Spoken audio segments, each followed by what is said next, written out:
Great, thank you. So my name is Ruchir Shah. I am the Director of External Affairs with the Scottish Wildlife Trust, which is, I would say, Scotland's leading conservation charity. We work Scotland-wide.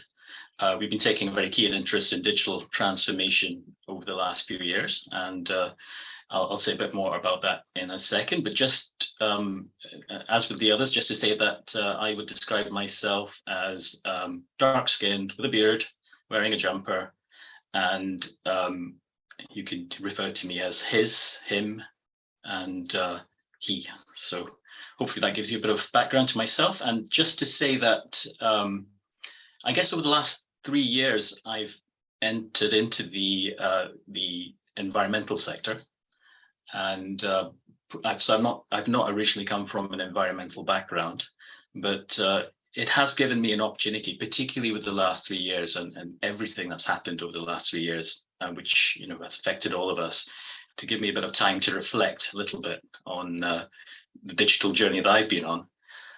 And it kind of made me realize that it's not so much just a digital journey, but it's also one of the things I've been reflecting on is how this has been an emotional journey as well. Learning and engaging with the digital context we're in is an emotional experience. It's a roller coaster. And I'd like to say a few words about that to begin with. My presentation will be about the emotional journey. And I would then like to just say a few things that I think certainly have helped me in ways in which have helped me tackle my emotional journey around digital and helped me to kind of cope with it a bit more positively, I'd suppose. So in terms of the emotional journey, the pace of change in digital is exciting, of course, but it's also so overwhelming. I think we've all experienced that. There is just so much technobabble out there, and acronyms and advances all happening so rapidly, and the speed at which these changes are taking place in the digital sphere is ever increasing. It's not slowing down. It's on an upward spiral. And that, of course, creates a huge amount of anxiety for all of us. And that adds to the anxiety that we're already facing with the nature loss crisis and the climate emergency. And I also would like to put a shout out to Bridget. She mentioned that, that is more than just carbon. Climate there's climate justice involved and a much wider way of looking at this, all of which adds to our feeling of being overwhelmed. And then the pandemic, the wars going on, the cost of living context, all of these have just added to sharpen our anxiety with the pace of change with technology. And so if there's one message I'd be quite keen to share and ask you to take away from what I'm saying today is be kind to yourself. I think part of the challenge and with the pace of change with digital is that the tension between those that are digital enthusiasts, I'd count myself as one of those digital enthusiasts, and those that are technophobes, those that don't want to have anything to do with it, but reluctantly engaging with digital. I think that has sharpened, particularly during the pandemic.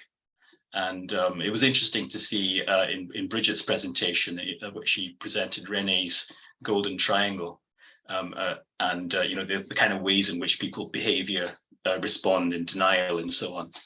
I would also say that certainly one of the things in our charity that we did to try and cope with some of that is we implemented what we're calling the 5% rule, where for 5% of our staff, we really supported them to pioneer new technologies, new ways in which they might use digital to change the way they work. And for the other 95%, we supported them more to kind of like adapt more gradually to learn the essentials, not to try and get too overwhelmed, and thereby trying to support both the digital enthusiasts and those that might have a little bit more reluctance to engaging with the changes of digital and try and address the tension that way. But it is a tension, and it is not an easy one to handle. Another thing which creates a lot of anxiety for all of us is that there's a lot of money available to support digital journeys. Every funder out there is now supporting organizations to try and get on the digital bandwagon. But accessing this can be quite daunting, given the jargon involved, what you put in the application forms when you're applying for support on your digital journey. the competition that takes place, the anxiety that other organizations will be ahead of the game. They've got better consultants, they've got better staff who understand it more, and so on. And the expectations that it all brings up amongst those that are members of our organizations, those that are service users, those that work with us, those that are customers, those that are working in our organizations. It can also lead for those that do get support and resources to go on their digital journeys, a bit of a sense of imposter syndrome, something I felt that, am I really deserving of this? What about other organizations? And all of this leads to the fear of the pace of change. So I would say the emotional journey is one which we need to acknowledge. It's a difficult road. It's one which is a roller coaster, and it has certainly been sharpened over the last few years, certainly for me, and I anticipate for many others as well. I think ultimately, I really like some of the things that have been mentioned in the earlier presentations, particularly around opening up.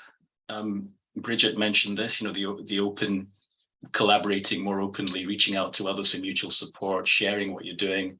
I think for me, this whole open source, open government agenda is absolutely critical for us making best use of digital in a way which would be emotionally uplifting rather than emotionally draining.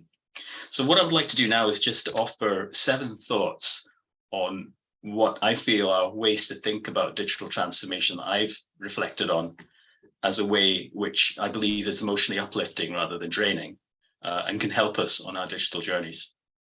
So the first one thought is a subtle shift, but rather than thinking about digital as something which needs to be tackled or dealt with, an action item on the meeting agenda, how about we shift it around so that we think about digital in the same way we think about the political context we're in, the funding context we're working in. It's a digital context. We are leaders in a digital world. How does that change what we do? How does that change how we approach things?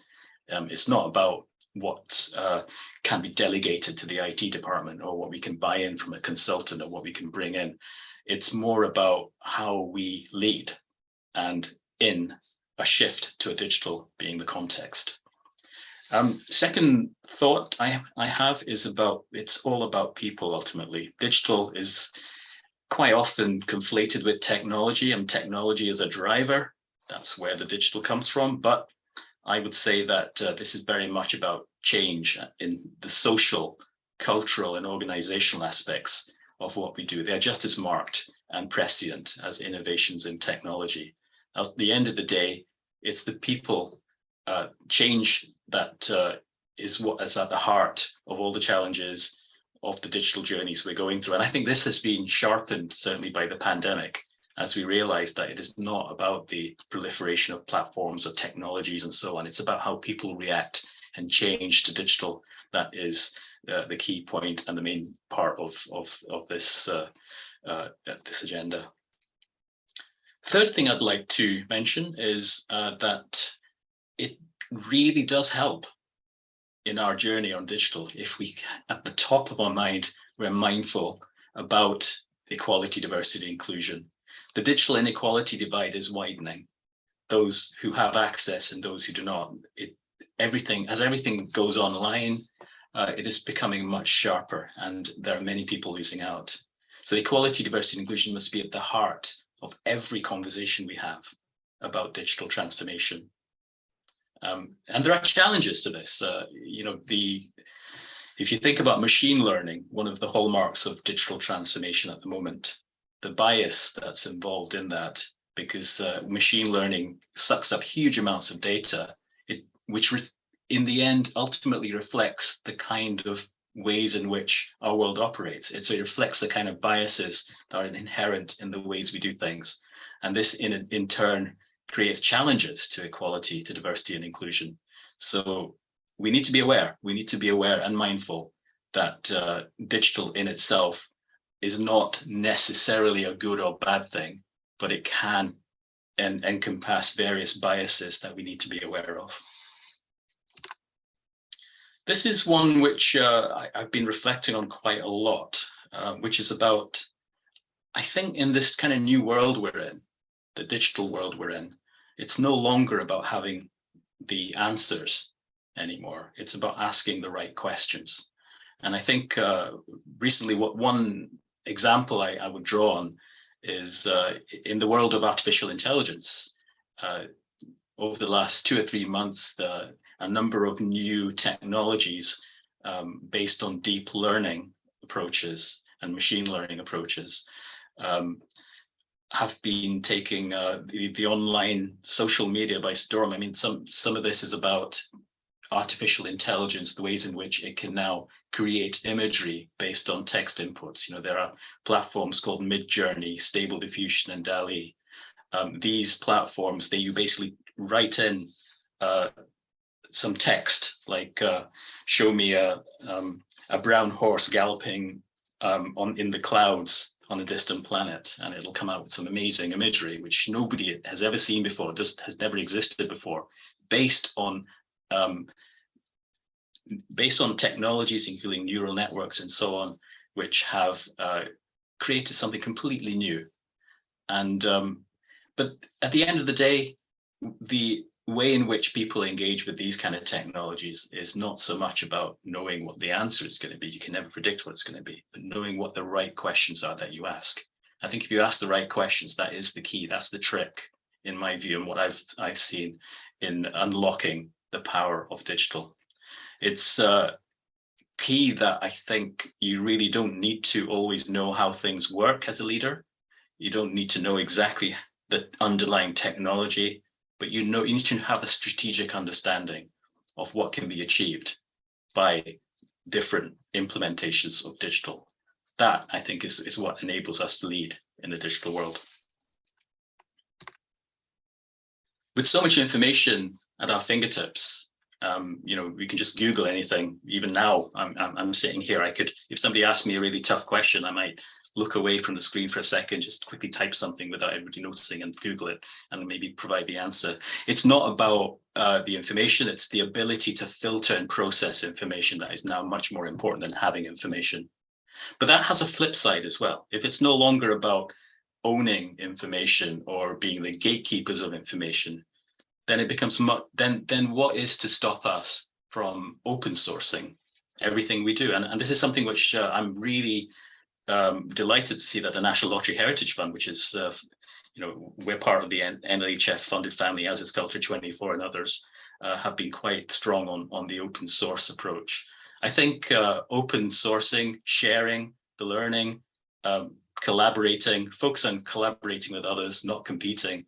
I think that really is one of the hallmarks of a much fresher, more positive approach to digital transformation. And in the bottom right corner there on the screen, you'll see one of the resources that the Scottish Wildlife Trust has produced in collaboration with Nature Scot, which is Scotland's nature agency, is the Digital Explorer, which is a compendium of resources out there that we're aware of, that have been openly shared, that anyone can draw on. So if you go to digitalexplorer.info, you can see that that is our gateway to all the information, certainly, that we've picked up in our few years working on supporting digital transformation within the wider environment sector in Scotland. But it has resources that go beyond Scotland as well. So please do have a look at that if you get a chance. But again, it's this collaboration and open collaboration. I think that is quite key. Then I know that this was picked up by the speakers earlier as well. Digital ecological footprint is another thing that I think is worth reflecting on. If we get this right, if we make peace with the way in which we are tackling and engaging with digital by fully understanding and working with this ecological footprint, I think that is also helpful in the anxiety that we face in dealing with digital transformation, particularly in a climate emergency and a nature loss crisis. And I thought Claire, in her presentation just before mine, she did an excellent set of slides and information on the ecological footprint of digital. Digital transformation is certainly not net zero, and it brings with it its own ecological footprint. I mean, as Claire mentioned, there's energy intensive data centers, wasteful algorithms. A lot of the blockchain implementations currently are still very energy wasteful. There's a lot to be mindful here in terms of how we deploy digital technologies. And again, if we understand it, if we acknowledge it, and if we tackle it, it'll make us less anxious about using it as well.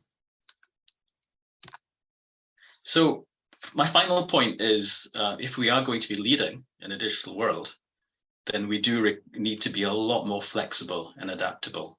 And I think this flips back to what I said earlier about being kind to yourself.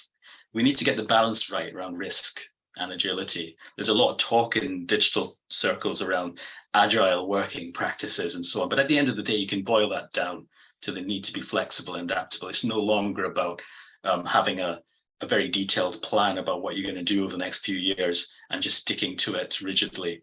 We have to change the way we approach how we lead. And that is part of the importance of leading in a digital world. And that flexibility, I think, is one of the most important ways in which we can not be totally overwhelmed by the digital journey as well.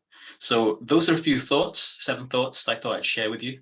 I'm sure there are many more ideas and thoughts out there. And of course, very happy to engage with your ideas and questions as well. So thank you very much for the opportunity to present this to you.